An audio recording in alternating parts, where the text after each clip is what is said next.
Hey everyone, this is Max at MaxCTCG. Thank you for joining me in another video.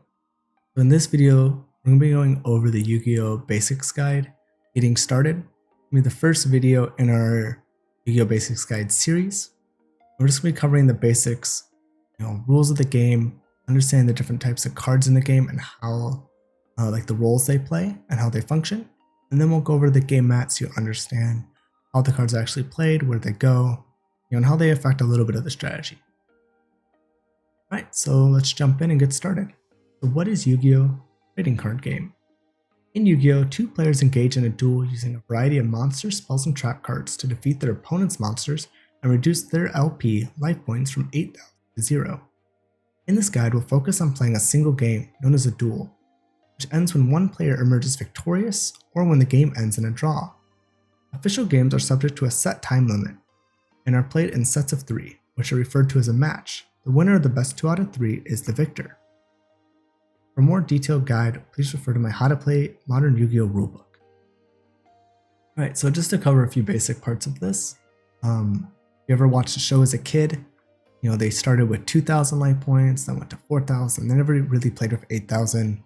And generally it's probably just going to be a time constraint of the show and making the episodes a little bit easier to get through, without making them feel really heavy and one-sided, to be able to kind of reduce your opponent's life from 1,000 to 0. But in an official game, especially in modern Yu-Gi-Oh!, there are strategies that can take your life points from 8,000 to 0 pretty quickly. So it's really not as big of a number as it may seem. A few other things just to point out about this pretty quick is that we're going to be really focusing on single games in this, but in modern competitive Yu-Gi-Oh!, you're going to be playing in a match, and this was the same even competitive Yu-Gi-Oh! In the past. You do a 2 out of 3. Part of this is that, one, it reduces variance, the chance that you lose just to drawing a bad hand.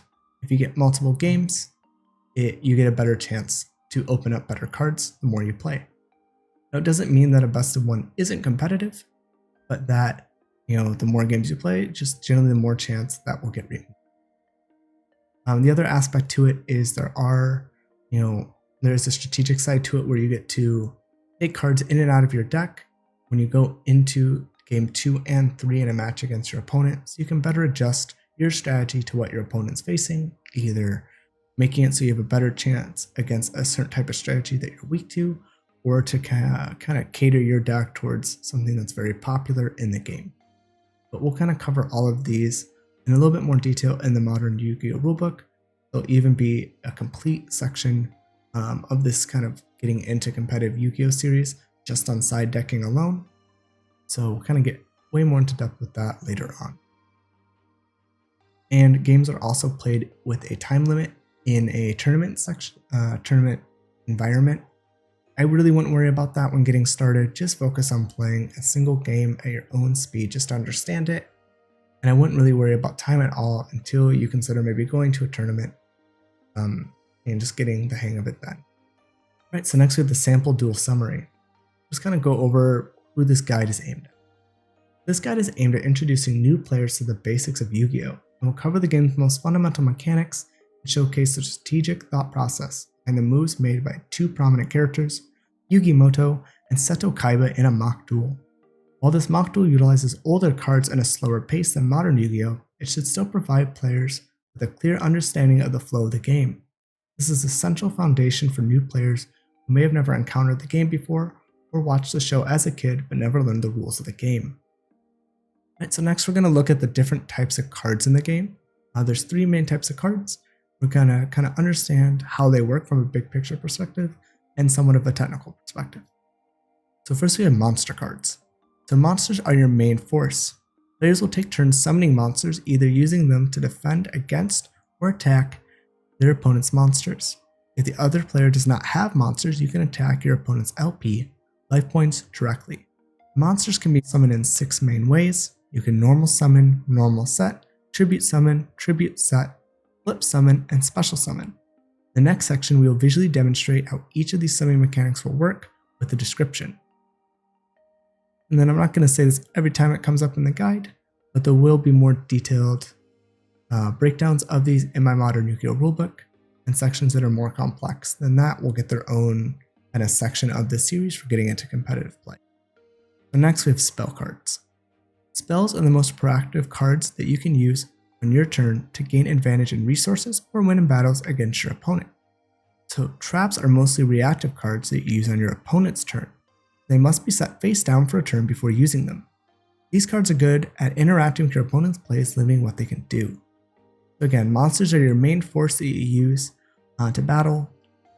Most likely the most important cards in competitive Yu-Gi-Oh! You can maybe even argue that spells are more important, but they're very close. Spells and then are your most proactive cards. They can add consistency to your deck by drawing you cards, searching you a card you need, removing cards from your opponent's field. They do quite a bit, and you can generally play them right away without waiting. Where trap cards are a little bit slower, they tend to be more powerful, but not necessarily. In modern competitive Yu-Gi-Oh! Have been phased out quite a bit, but they are something you have to set face down first and wait to use, and then once you flip them face up, you can use them on your opponent's turn to be able to interact with their plays, trying to kind of slow down what they're attempting to do, give you a chance to play again. In old school Yu-Gi-Oh! Traps are very powerful. In modern Yu-Gi-Oh! They have started coming back in, and there are certain strategies that like to utilize them more than others, but they're not nearly as powerful as spell cards, in the modern game. Alright, so next we have the game map. So we'll kind of go through each of the sections. So you have the monster zones, which is section 1.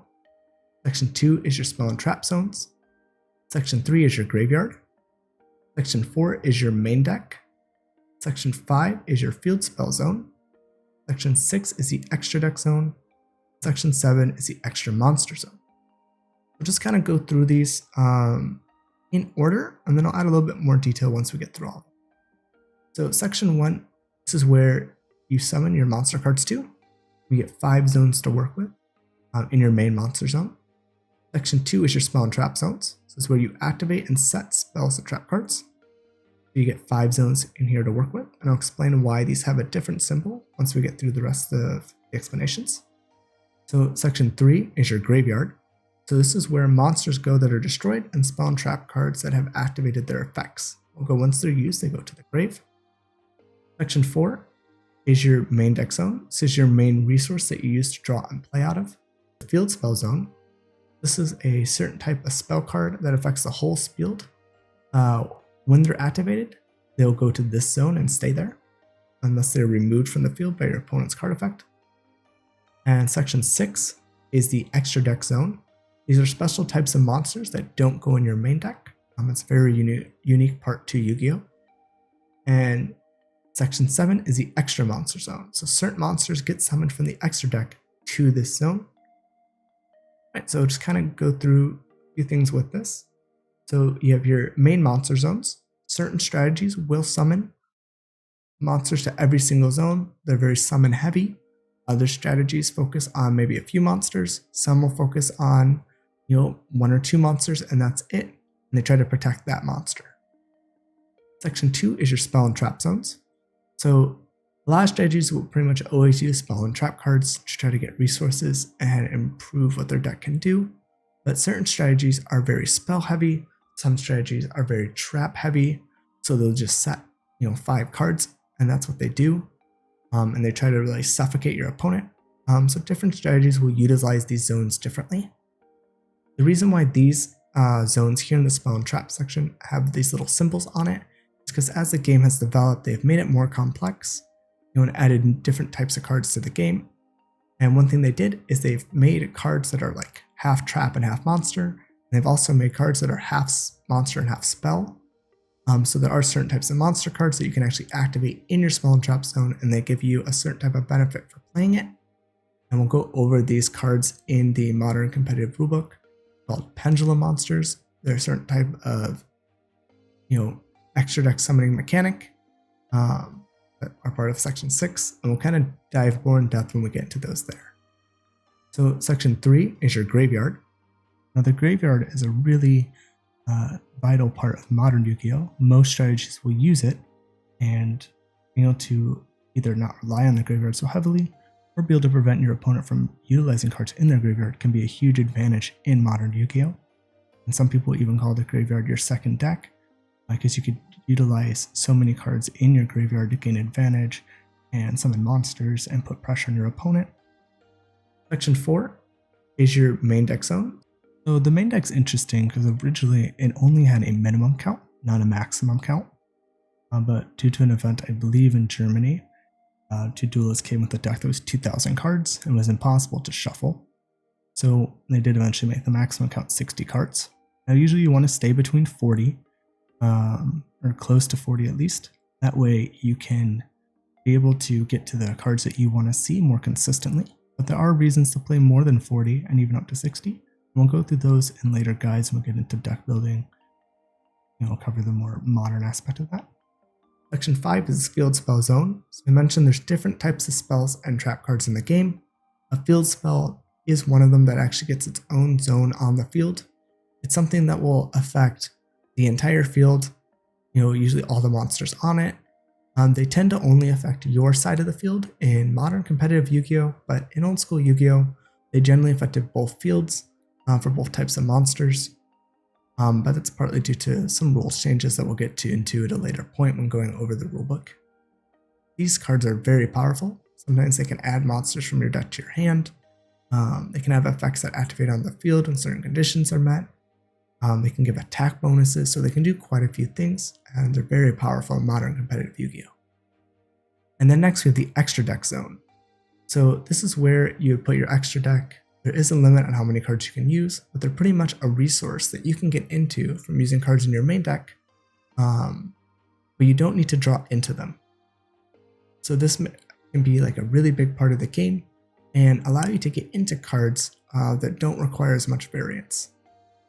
So this is a huge part of modern competitive Yu-Gi-Oh! And we'll get into these more as we get more in depth with the rulebook.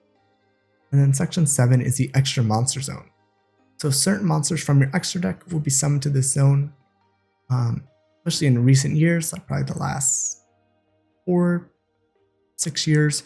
They really started making where you place cards in Yu-Gi-Oh! Important. So the zones that you summon monsters into can be very important, and the zones you place small trap cards into can be very important. And we'll kind of cover that again more in detail as we go through future series in the guide and in the rulebook. Right, so that just kind of covers all the basic components and kind of relating them a little bit to how they relate to modern competitive Yu-Gi-Oh! Without diving too in depth. If you want to keep following along, in the next video, we're going to be going over monster cards and how to use the basic summoning mechanics with visual and written breakdowns to kind of understand how these cards work. I hope these videos were helpful. If you have any questions or comments, leave them in the comment section of the video, and I'll try to get to them whenever I can and get to as many of them as I can. All right, I look forward to seeing you guys in the next video. I'll see you then.